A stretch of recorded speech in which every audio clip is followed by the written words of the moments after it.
Я долго смотрела на этот ежедневник, не хотела его открывать. Но любопытство оказалось сильнее. На последних страницах были даты. Напротив каждой даты короткие записи. Не говорить ей.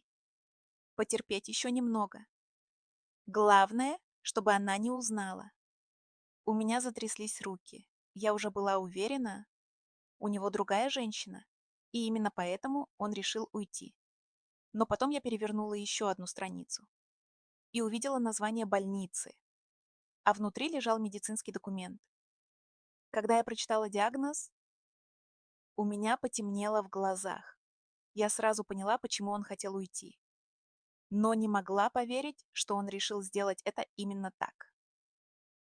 Продолжение в следующем видео.